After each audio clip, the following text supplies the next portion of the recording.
আমিও যদি আমাদের জাতীয় কবি, আমাদের বিদ্রোহী কবি কাজী নজরুলের ভাষায় যদি আমি বলতে ইচ্ছে করে, আমি নৃত্য পাগল ছন্দ, আমি আপনার তালে নেচে যাই, আমি মুক্ত জীবনানন্দ। এই মুক্ত পরিবেশে আপনাদের সামনে এসে যখন আমি এরকম একটি পংক্তি উচ্চারণ করবার জন্য মনস্থির করেছি, ঠিক সেই মুহূর্তে আমার সামনে ভেসে উঠেছে অসংখ্য গুলিবিদ্ধ লাশের চিহ্ন, অসংখ্য মানুষের গুম খুনের আহাজারি, পরিবারের আহাজারি। তখন আমার বলতে ইচ্ছে করছে, মহাবিদ্রোহী রণক্লান্ত, আমি সেই দিন হব শান্ত, চলে উদ্বৃত্তের ক্রন্দন রোল, আকাশে বাতাসে ধরিবে না ফ্যাসিস্ট হাসিনার খড়গ বিমান, হিন্দ ভূমির নিবেদন।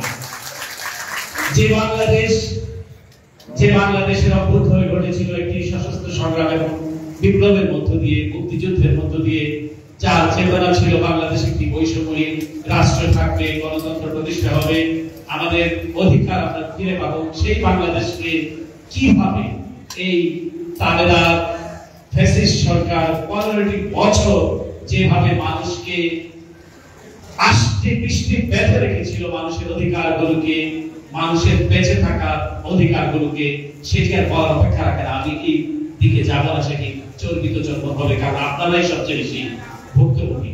অনেকে বলছিলেন যে আমরা যারা বাইরে থেকে কাজ করার সুযোগ হয়েছে, আমি কালকেও বলেছি যে আমরা কিন্তু একটা সুবিধাজনক স্থান থেকে কথা বলেছি, অর্থাৎ আমার ব্যক্তিগত নিরাপত্তাটা কিন্তু সেখানে হুমকির মধ্যে ছিল না, যদিও আমাদের পরিবারের হুমকির মধ্যে ছিল। আমি পরিবারের বিষয়টি সামনে আনতে চাই না, কিন্তু আপনারা যারা প্রত্যেকে বাংলাদেশে থাকা এবং বাংলাদেশের থেকে মুক্ত মতের চর্চা করা, এটি ছিল সবচেয়ে বড় চ্যালেঞ্জ, সবচেয়ে বড় বীরত্ব।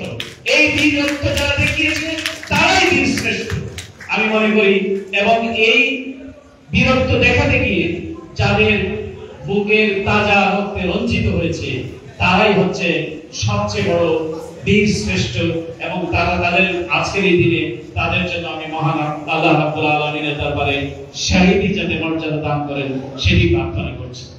বাংলাদেশের 15 বছরের যে শাসন, 15 বছরের যে শোষণ, এটি কিন্তু একদিনে অর্জিত হয়নি। এই যে অর্জন, এটি একটি দীর্ঘ সংগ্রামের ফসল। বাংলাদেশে অসংখ্য মানুষ গুম হয়েছে, খুন হয়েছে, রাতের আধারে তুলে নেওয়া হয়েছে, এবং বাংলাদেশের মানুষকে প্রতিনিয়ত একটি ভয়ের মধ্যে, একটি ভীতির সংস্কৃতি চালু করা হয়েছিল। প্রতিনিয়ত মানুষ আটকে উঠতো, এই বুঝি কোনো মাইক্রোবাস আমাকে ফলে দিচ্ছে, এই বুঝি আমাকে তুলে নিয়ে যাবে, এই বুঝি হয়তো আমাকে ইলিয়াস আলীর ভাগ্য বরণ করতে হতে পারে। এরকম একটি ভীতিকর পরিস্থিতির মধ্য দিয়ে প্রতিটি মানুষকে জীবনযাপন করতে হয়েছে। কিন্তু সবশেষে সফলতা যেটি, সেটি আমাদেরকে অত্যন্ত শ্রদ্ধার চোখে দেখতে হবে, স্মরণ করতে হবে। প্রায় হাজারো ছাত্র, যাদের বিরুদ্ধে কোনো মামলা ছিল না, যারা কোনো রাজনৈতিক দলের কর্মী নয়, কেবল তারা চেয়েছিল একটি সাধারণ অধিকার।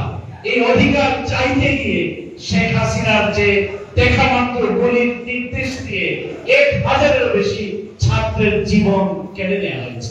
আমরা হয়তো সেখানে এখন হয়তো একটু আনন্দ উল্লাস করছি, আমরা হয়তো তৃপ্তির প্রকাশ করছি, কিন্তু একটা ধারণ ওই পরিবারের কথা, যে যার গেছে সে জানে সে কি হারিয়েছে। এখনো সে তার মা অপেক্ষা করছে, এই বুঝি তার ছেলে ফিরবে। স্ত্রী হয়তো অপেক্ষা করছে তার স্বামীকে ফিরে পাবে, তার অবশ সন্তানটিকে সে সান্ত্বনা দেওয়ার চেষ্টা করছে, মিথ্যে সান্ত্বনা, মিথ্যে আশ্বাস। এই পরিবারগুলো যে হারিয়েছে, যে স্যাক্রিফাইস, এটি হচ্ছে সবচেয়ে বড় স্যাক্রিফাইস, এটি হচ্ছে সবচেয়ে বড় বিসর্জন।